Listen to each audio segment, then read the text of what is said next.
The winner of the X Factor 2014 is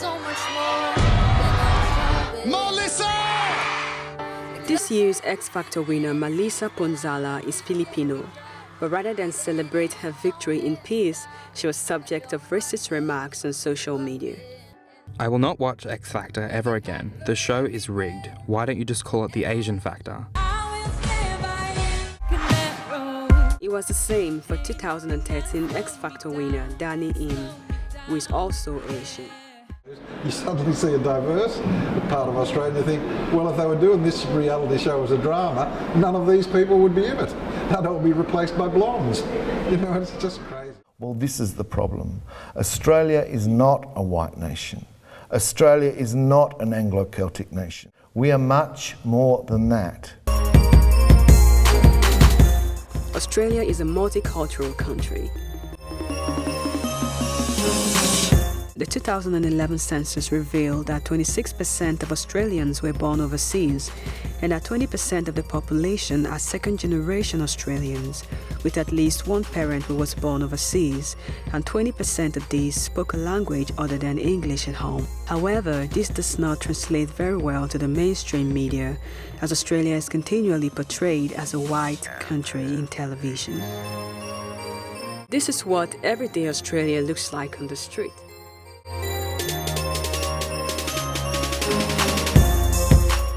This is what popular TV drama looks like.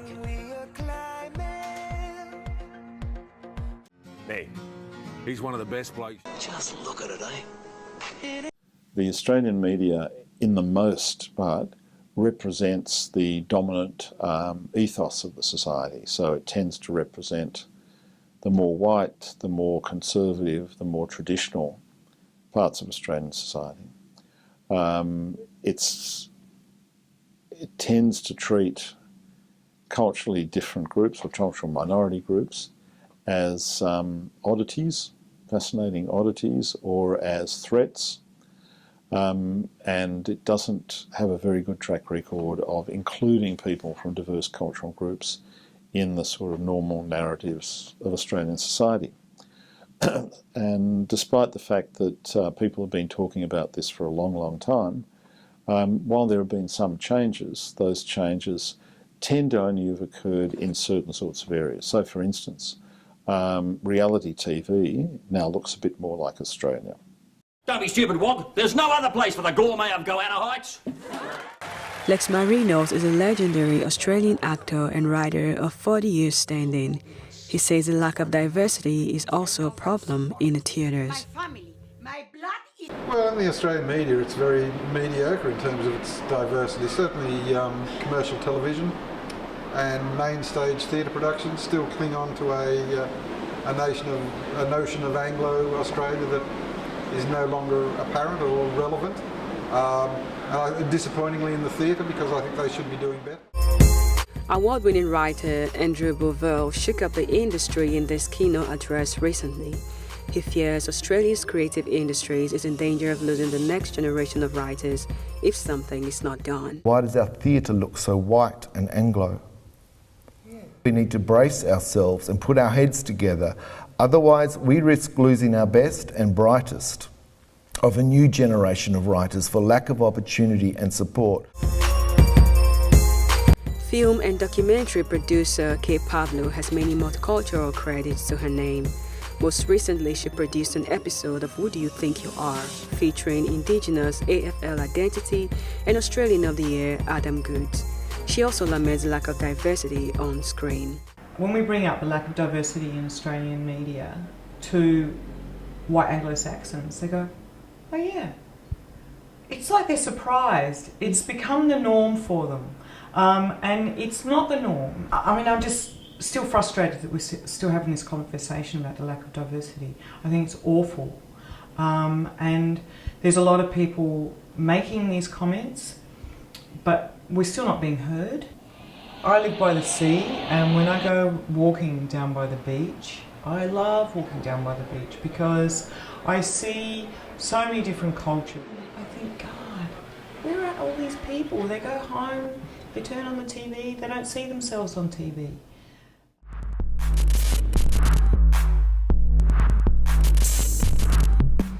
Disappointed at the lack of diversity on television, some young, innovative non-Anglo-Australians have branched out on their own. Gary Paramanathan curated Colourfest to promote multicultural film. So I guess my interest in multiculturalism and diversity grew out of being a person of colour myself, having grown up in Australia with a dual identity, one of being a Sri Lankan and being an Australian. And I didn't really see a lot of that in the media, so I naturally became interested in representation. We want to also get these stories, online, but also on TV and on mainstream cinema. So we work towards that as well, and we do a bit of lobbying around that. And there are some changes. SBS has commissioned some interesting work recently.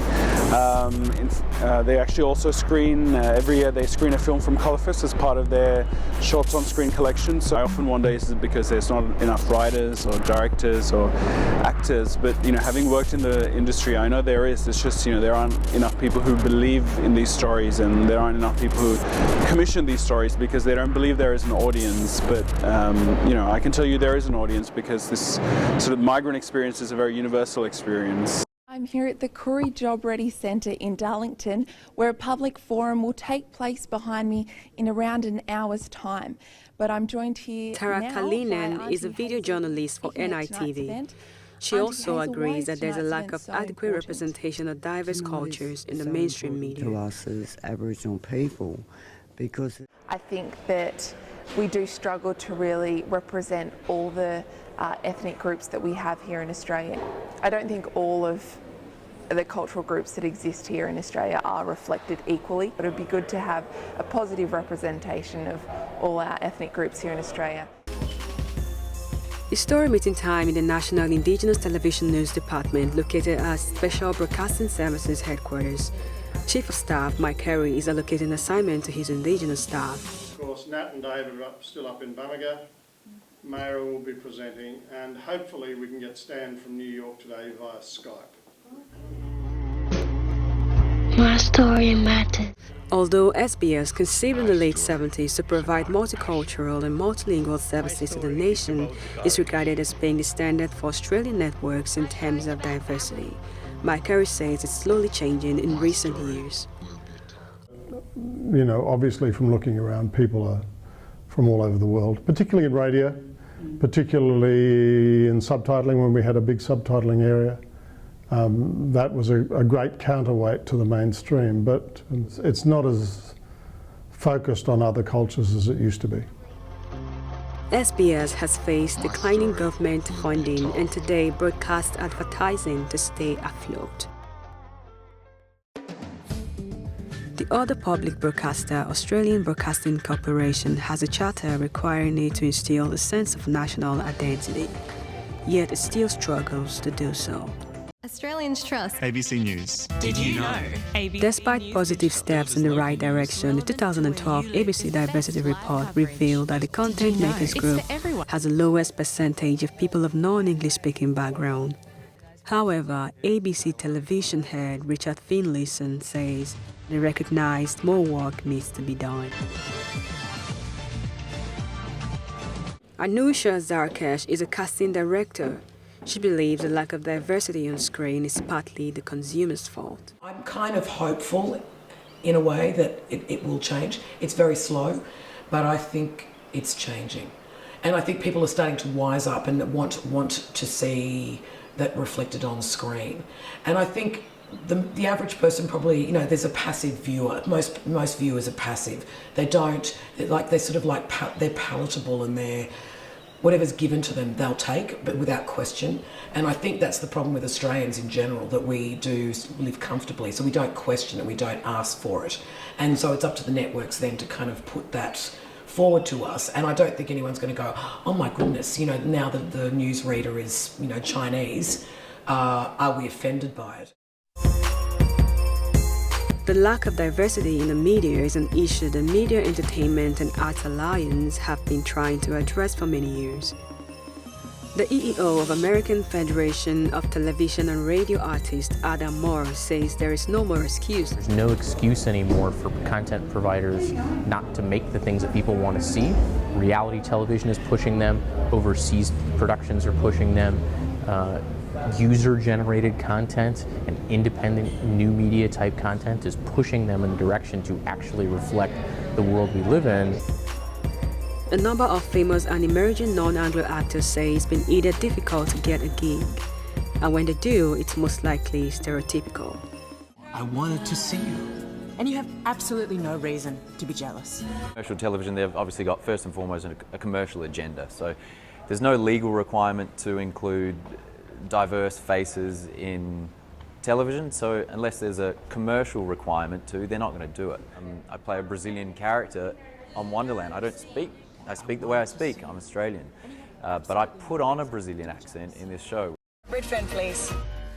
Leah Possel is an Aboriginal Australian actor, producer and writer. She's produced many dramas including award-winning Redfern Now. She's still fighting hard for greater Aboriginal representation.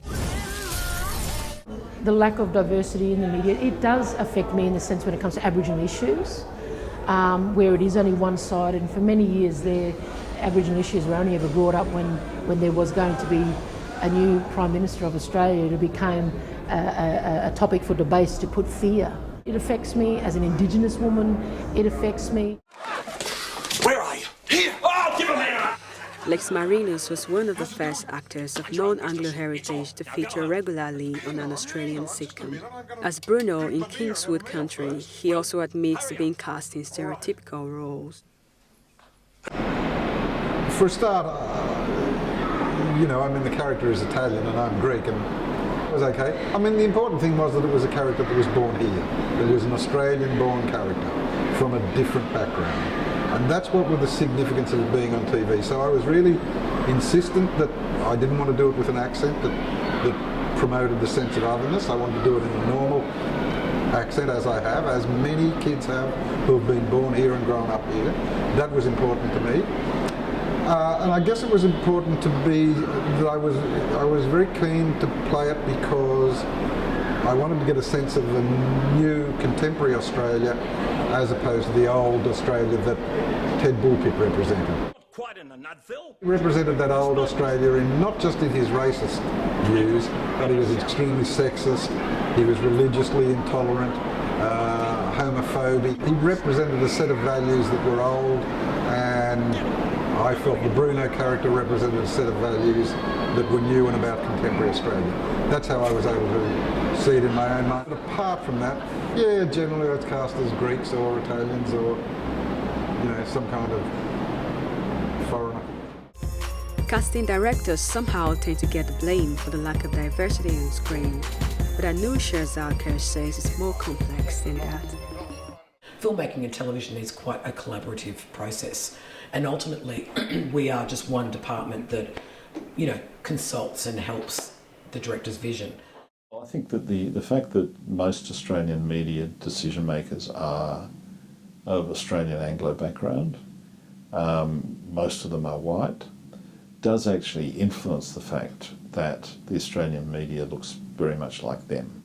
So when the opportunity is there to innovate and bring in people of different cultural backgrounds, mostly they won't do that. Mostly they'll either revert to stereotypes, or they'll say you're just not suited for the part. This is a story about our friend Tom. Hey, he's one of the best blokes you would ever hope. The commercial televisions have a lot of pressure from their advertising world and ratings, that if that person's not rating, the show's not rating, then there's a problem, let's get rid of the problem, and if it's one of the actors that doesn't rate, goodbye, see you later. That's how it works. So it's much more cutthroat, and they can't afford to be supposedly brave and maintain those characters on screen. With Home and Away and Neighbours, they've had introduced an Indian family that lasted 12 months. Who knows why, they're not successful, they're not rating well. What's the best thing about Australia? You would have to say it's the people. For a very long time it was said that it was a story about Indigenous Australia, just never rated. And that was common within the ABC and certainly the mainstream commercial world. I would hope that that's not the case in SBS. And of course in NITV we're set up to be a counterweight to that influence, in that we're always talking about Indigenous stories and problems and successes. Redfern, please. Ratings may be one reason for the lack of representation on Australian television, but some recent drama series with a culturally diverse cast like The Slap and Redfern Now have undoubtedly topped the scale. Both were broadcast on the ABC, and who do you think you are on SBS? I think multiculturalism certainly contributed to the success of The Slap, but then, not surprisingly, the writer is from a non-Anglo background. So Christos sees the society in a far different way than an Anglo writer is going to see it. So he actually sees that contemporary Australia is made up of people from all different kinds of backgrounds. It's not just the Greek family, it's also the fact that the Greek son has married a woman from a different background and the others are from different backgrounds. It's very complex in its subcultural messages and colourings, and that makes, because that's what, if I look out in the street, that's what I see in contemporary Australia. I don't see a single race, I see a multiplicity of races. And I think that was reflected in The Slap, and in a way that it doesn't get reflected in other series. I've always been interested in identity as it is constructed by our ethnic and cultural background. I've directed 5 different episodes, and it's taken me to Ireland, Scotland, Poland, and all across Australia. That is amazing. Michael O'Loughlin and Adam Good's stories. Aboriginal to marry a European. It was a real honour to be able to help them find their family history. They're big footballers, they're big strong men, and it's wonderful to see them so emotionally open to discovering their history. There's some school of thinking that we don't have the ethnic actors or non-Anglo actors that can actually do play those late major roles. I would totally disagree with that. Obviously, Redfern Now proves that. I had, a great director and producers willing to work with inexperienced Indigenous actors, and we trusted that we would get the performance that we did in the final series. So I'm really proud of the show. I think it's fantastic, and I think it kind of proves that there's a wealth of talent within the Indigenous community. Well, you've heard all kinds of things. The US and the UK, in spite of their similar history, have been quite successful in their effort to promote diversity on the television. Well, I mean, there's nothing stopping the Australian media deciding that they're going to employ Indigenous people, African people, or people of African background, people from Asia, whatever. There's nothing stopping them at all. They could do it tomorrow. The only thing that's stopping them is that they're scared and that they don't feel confident or competent to do it. Right? So essentially, we have a small minority of culturally deprived people and culturally incapable people running our media. Unlike Britain, which actually has voluntary agreements, say in television, amongst broadcasters and production houses to actively include members of minorities, and agreements in the United States brought about by quite strong action by minorities within the mainstream media to do something about affirmative action.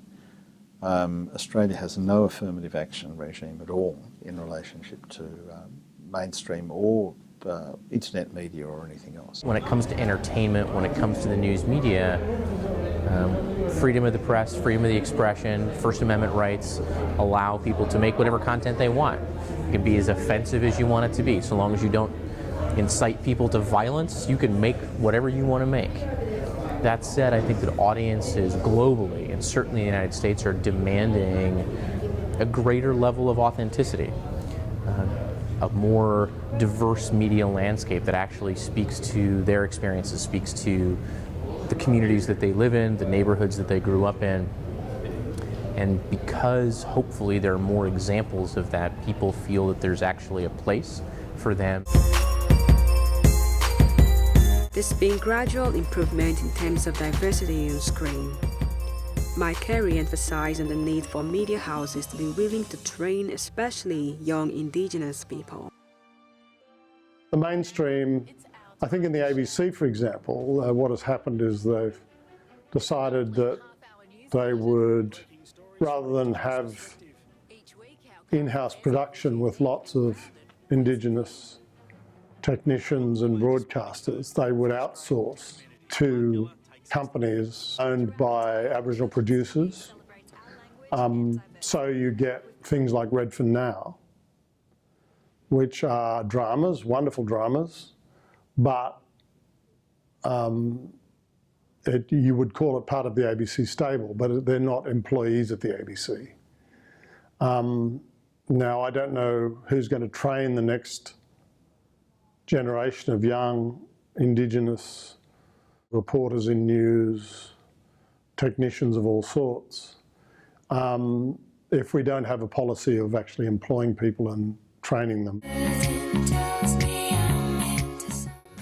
Casting director Anusha says ABC has been talking to her about having a more diverse cast. They do send an email basically as a reminder to say, you know, can you think about using non-Anglo actors? That's on my side of casting.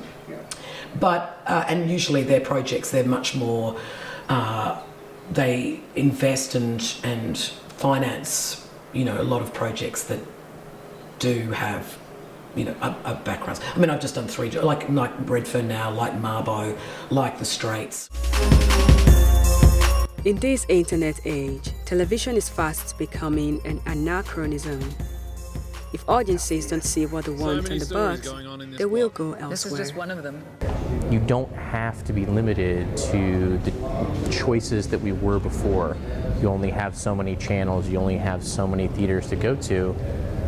If people aren't finding what they want to see on their traditional entertainment outlets, so long as you've got a good internet connection, you can go find any content you want from around the world.